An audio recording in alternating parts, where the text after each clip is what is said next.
많은 사람들이 이란 핵 문제를 보면 이렇게 생각합니다. 왜 미국은 이란이 핵을 가지는 걸 이렇게까지 막으려 할까? 이미 핵 가진 나라들도 많은데 왜 유독 이란만 문제일까? 그 이유는 단순합니다.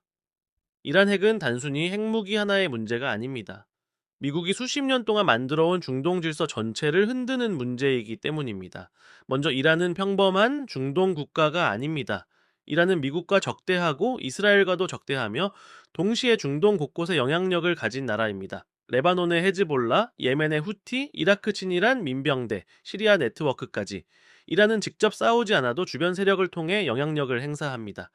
이걸 흔히 저항의 축이라고 부릅니다. 쉽게 말하면 미국과 이스라엘에 맞서는 친이란 세력 네트워크입니다. 그런데 문제는 여기서 끝나지 않습니다. 만약 이란이 핵을 가지게 되면 이 저항의 축 전체가 사실상 해구산 아래 들어가게 됩니다. 그 순간 미국과 이스라엘은 훨씬 조심할 수밖에 없습니다. 왜냐하면 상대 뒤에 핵 보유국 이란이 있기 때문입니다. 이게 핵무기의 진짜 힘입니다. 핵은 단순히 쏘기 위한 무기가 아닙니다. 자, 상대가 행동하기 전에 한 번 더 계산하게 만드는 무기입니다. 그래서 미국이 두려워하는 건 이란의 핵폭탄 자체만이 아닙니다. 핵을 가진 이란이 훨씬 더 대담해지는 상황입니다. 이스라엘도 마찬가지입니다. 이스라엘은 이란 핵을 국가 생존의 문제로 봅니다. 왜냐하면 이스라엘은 영토가 매우 좁고 전략적 완충지대가 거의 없기 때문입니다.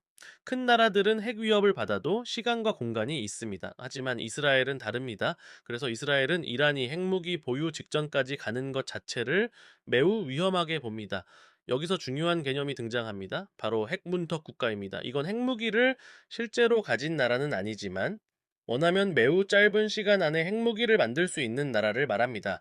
미국은 지금 이란이 바로 이 지점에 가까워졌다라고 봅니다. 이란은 계속해서 우라늄 농축 수준을 높여왔습니다. 보통 원자력 발전용은 3%에서 5% 수준입니다. 연구용은 20% 정도입니다. 그런데 이란은 60% 수준까지 올라갔습니다. 자, 무기급 우라늄은 보통 90% 수준으로 봅니다. 즉, 이미 상당히 가까워졌다라는 뜻입니다. 그래서 미국은 오늘 당장 핵폭탄이 있느냐보다 언제든 핵무기를 만들 수 있는 위치에 도달했느냐를 더 중요하게 봅니다. 왜냐하면 핵문턱 국가가 되는 순간부터는 군사 공격도, 경제 제재도, 외교 협상도 훨씬 어려워지기 때문입니다. 그리고 미국은 또 하나를 두려워합니다. 바로 핵 도미노입니다. 만약 이란 핵을 막지 못한다라면 사우디아라비아는 가만히 있을 가능성이 낮습니다. 사우디는 이란의 최대 경쟁국입니다. 이란이 핵을 가지면 사우디도 핵을 원할 가능성이 커집니다. 그 다음은 튀르키예, 이집트, 아랍에미리트까지 이어질 수 있습니다. 이 순간 중동은 완전히 달라집니다. 지금도 불안정한 지역인데 여러 나라가 핵무장을 고민하는 지역이 되는 겁니다. 미국 입장에서 이건 최악의 시나리오입니다. 왜냐하면 미국은 핵 확산을 막는 국제 질서를 수십 년 동안 유지해왔기 때문입니다. 바로 NPT 체제입니다. 핵 확산 금지 조약. 핵 보유국은 제한하고 비핵 국가의 핵 개발은 막는 구조입니다. 그런데 만약 NPT 가입국인 이란이 결국 핵 능력을 확보하는 데 성공한다면 그건 전 세계에 엄청난 신호를 주게 됩니다. 미국도 결국 못 막는구나. 그 순간 다른 나라들도 계산을 바꾸기 시작합니다. 한국, 일본, 사우디 같은 미국 동맹국들까지도 정말 미국 해구산만 믿어도 되는 걸까? 라는 질문을 하게 됩니다.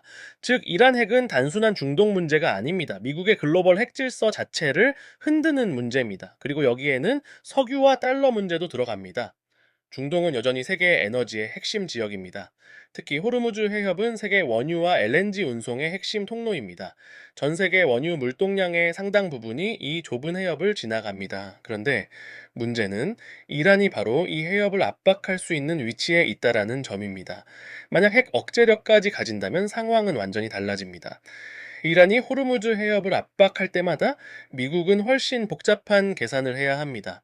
네, 상대가 핵 보유국이기 때문입니다.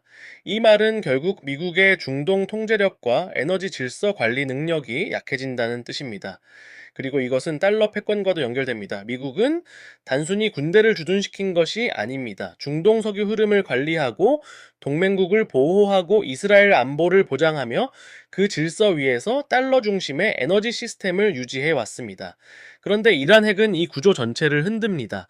이 이스라엘은 더 강하게 반응하고 사우디는 자체 핵무장을 고민하고 걸프 국가들은 미국의 보호를 의심하고 중국과 러시아는 그 틈을 파고들 수 있습니다. 결국 미국이 진짜 두려워하는 건 핵폭탄 하나가 아닙니다. 이란이 핵을 가진 뒤 미국이 더 이상 중동을 예전처럼 통제하지 못하는 상황, 바로 그것입니다. 핵무기는 전쟁을 시작하는 무기이기도 하지만 상대가 나를 쉽게 건드리지 못하게 만드는 정치적 무기이기도 합니다. 그리고 미국은 지금 이란이 바로 그 단계로 가는 것을 막으려 하고 있는 겁니다.